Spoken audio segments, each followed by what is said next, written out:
गिबि गिबियावनो आंनि एसपि बड' निउस चेनेलनि जानानै आंनि गोसो गोरबोनि अननाय आरो सिबिनायखौ नोंथांनो फिन जासिहरफिननानै दिनैनि रादाबखौ आं फरायनो आखायाव लाबाय। आसा खालामो आंनि रादाब फरायनायखौ नोंथाङा जोबजासिम खोनासंजोबगोन। दिनैनि रादाबखौ फरायदों आं मुस्रि फैमाल नार्जारि। बावैसो साननि सिगां बाक्सानि सालबारियाव बिपिएफनि 83 मिरु मावफुं आफाद थामहिनबा सिडब्लिउसि आफाद जुथुमनायाव जेरैबायदि एजिपिनि मोनसे समनि बारग' एमएलए तिजेन बसुमतारीजों लोगोसे 277 गुबुन गुबुन दोलोनिफ्राय जयनिं जाफैनायफोरनि गेजेराव मोनसे समनि बारग' इएम इमानुएल मुसाहारि बिथाङाबो गावनि गोदान राजखान्थि हान्जा बिजेपिखौ गारनानै गावनिनो गोदोनि राजखान्थि बिपिएफआव जयनिं जानानै खौरां बिजोंनि सिगाङाव मोननैसो सोमोनांथाव बाथ्रा बुङो। बेवहाय बिथाङा बुङोदि जेब्ला 2014 मायथाइयाव जिके पिल्लाई बिथाङा बिटिसिआव मा सोदांबावनो दङ आरो बिटिसिखौ सालायनायाव मा असुबिदाफोर दङ बेफोरखौ फिट बिजिरनानै सोदांफिननायनि थांखिजों जेरैबायदि जेके पिल्लाई बिथाङा बे समाव गावहानो सेक्रेटारि हमखामोन आरो गावबो बिटिसि एकर्डआव थाखानाय हिसाबै जोबोर गेदेर बिबान आरो थांखिखौ सिगाङाव लानानै फैनो नागिरनायखौ होबथानायनि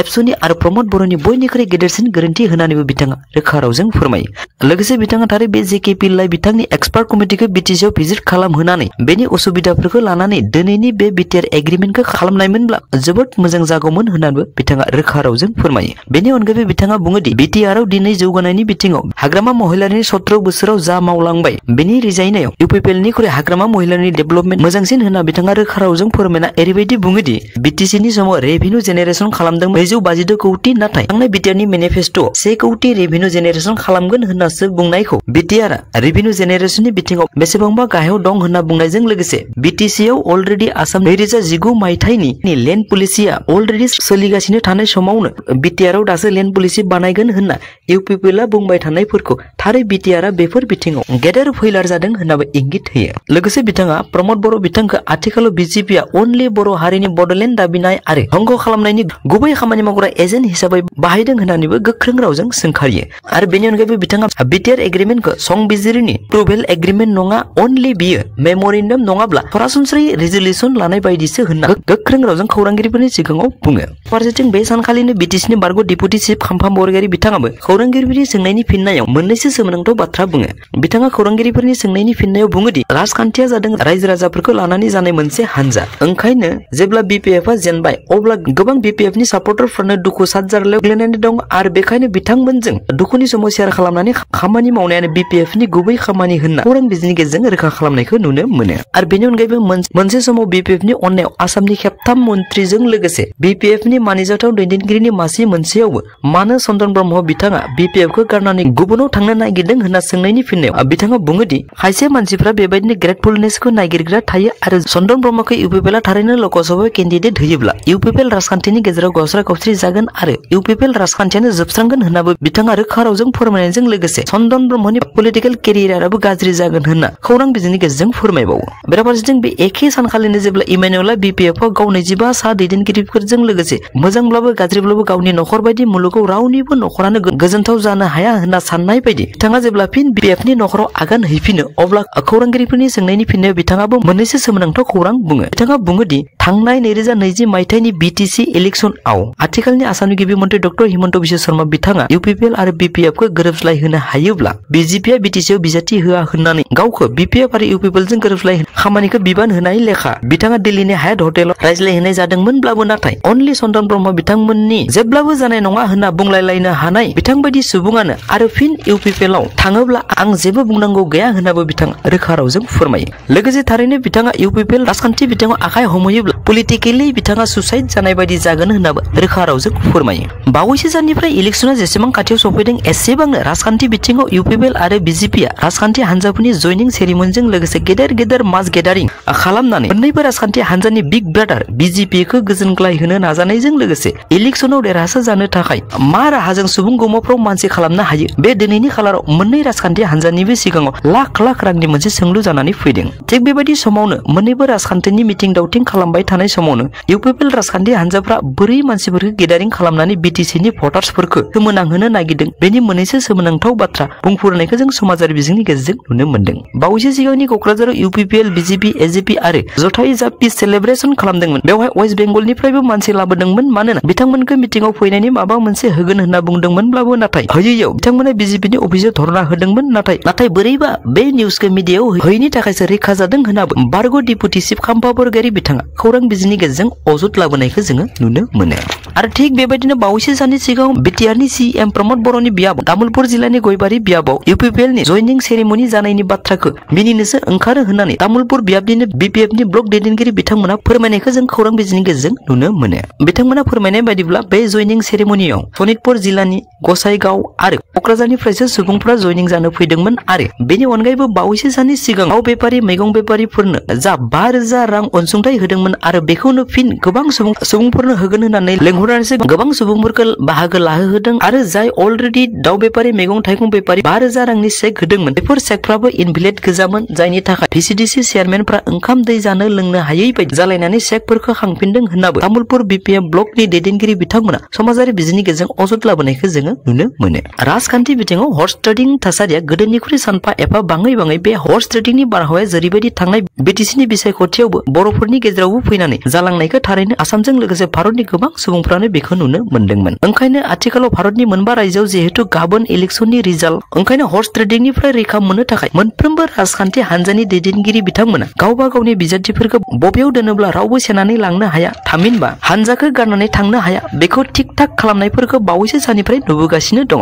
थिग बेबायदिनो कंग्रेस राजखान्थि हानजा जाय थांनाय समफोराव बिजेपिजों बायखांना लांजानानै गावसोरनि राजखान्थि गोहो खोमाना लानो गोनां जानायनिफ्राय जाहाथे बेफोरबायदि खालामफिननो हाया बिनि थाखाय एडभान्स भारतनि सोरगिदिं गावसोरनि रैखाथिनि जायगा नागिरै कर्नाटकनि बारग' गिबि मन्त्रि डीके सिंह कुमार बिथाङा बिबान लानानै मुंदांखा हटेलफोरखौ रेडि खालामखादों लोगोसे लांलाय लाबोलाय खालामनो थाखायबो 70 सा गाखोनो हानाय हेलिकप्टार बायदिफोरखौबो रेडि खालामखाबाय होनना बिथाङा रोखा रावजों सुलुङाव फोरमायो। बेराफारसेथिं बिजेपि हानजानि नखर मन्त्रि अमित शाह बिथाङाबो देरहासार जानाय बिजाथिफोरखौ स्रोदै बाथ्रा खोथा रायज्लायनानैब्ला गावनि राजखान्थि सोना लानायनि थाखाय इलेक्शननि रिजाल्टखौ नेबाय थानाया थारैनो भारतनि राजखान्थि बिथिङाव जोबोद नायथावथाव जागोन होनना भारतनि राजखान्थि सावरायगिरि बिथांमोनखौ सावरायज्लायनायखौ जोङो नुनो मोनो। जाय समाव भारतआ अखाफोरनि खोला मिरुआव थांनानै आनजाद नायहैनानै मुलुगनि गोबां सुबुंफोरखौ सोमोनांहोनो हादों नाथाय थिग बे समावनो तामिलनाडुनि नित्यानन्द बाबाया खोमसि फोथायनायनि मायाजों आन्दायहोनानै माखासे भारतनि सुबुंफोरजों लोगोसे मुलुगनि दाब दाब जायगाफोरनि सुबुंफोरखौ सोमोनांहोबाय थानाय समावनो बिथांखौ आथिखालाव मुलुगनि गोबां पुलिसफ्रानो हमनो थाखाय थियारि जाबाय। सुलुङाव फोरमायनाय बादिब्ला नुवाथारिनि गोहो मोननाय होननानै गावखौनो बुंना लानाय नित्यानन्द बिथाङा 2019 मायथाइनिफ्राय गावनि बाबा जाबाय थानाय समावनो आइजोफोरनि सायाव माखासे असामाजिक खामानिफोरजों सोमोन्दो लाखिबोनायनि दायाव नन बेलेबल सेक्सनाव केस होजानानै भारतखौ नागारनानै गुबुन हादराव थाहैनानैब्ला गावखौ मोजां मोनहोनायनि गेजेरजों सानफ्रोमबो रोजा रोजा मानसिफोरखौ गावनि सिबियारि खालामना गोबां हादरावनो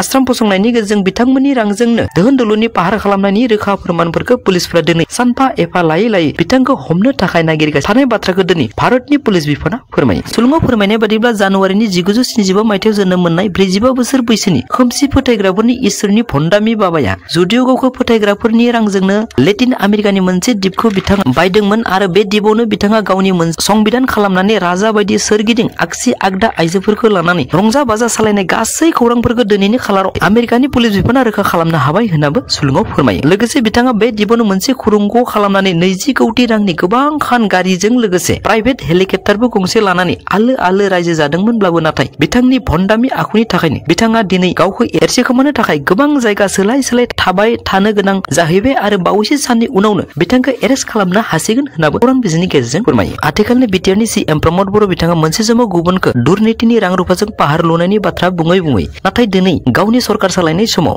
गोरिब नखरनिनो मुङाव फैनाय PMJY नि न'नि सायावनो इउपिपिएलनि सासे मावथिया रां दिहुनजोबनानै अजद थिखांनायखौ जोङो खौरां बिजोंनि गेजेरजों नुनो मोनदों। सुलुङाव फोरमायनाय बादिब्ला भेरगाव ब्लकनि सिङाव सासे नुबिन डेकानि मुङाव फैनाय न'नि गासै रांखौबो भिसिडिसि चेयारमेनजों लोगो जानानै नुबिन डेका बिथांनिनो गामिनि रजनी डेका मुंनि सासे इउपिपिएलनि मावथिया दिहुनजोबो होनना सुलुङाव फोरमायो। लोगोसे नुबिन डेकाया सुलुङाव फोरमायनाय बादिब्ला रजनी डेकानो जुदिअ फार्स्ट किस्ति हिसाबै 32,500 सेकेन्ड किस्ति हिसाबै 51,000 आरो थाम किस्ति हिसाबै जुदिअ 52,000 रां दिहुननानै गावनि न'खौ लुफुंजोबनानै हो होननानै बुंसेयावबो लुफुंजोबैनि थाखाय जोबथायाव खौरां बिजोंनि गेजेरजों बिथाङा गावनि सोबख'जानायनि बाथ्राखौ फोरमायनायखौ जोङो नुनो मोनो। नाथाय मोनसे मख'थावना बाथ्रा दि बेबादि रादाबा खौरां बिजोंनि गेजेरजों गोसारनायनि उनावबो दायनिगिरि बिथांनि सायाव दुर्नीति होननानै बुङोब्ला परिबर्तन सरकार इसेबो सहायनो हाया होनना बुङोब्लाबो दिनैनि खालाराव बेबायदि करापसन मावनायनि दायनिगिरिनि सायाव बिटिआर सरकारा खामानि मावाखै होनना खौरां बिजोंनि गेजेरजों सावरायज्लायनायखौ जोङो नुनो मोनो। मोननैसो सोमोनांथाव रादाब थांनाय 29 नभेम्बर खालारखालि चीनआव सासे 16 बोसोर बैसोनि जियाउद्दान मुंनि सासे सिख्लाया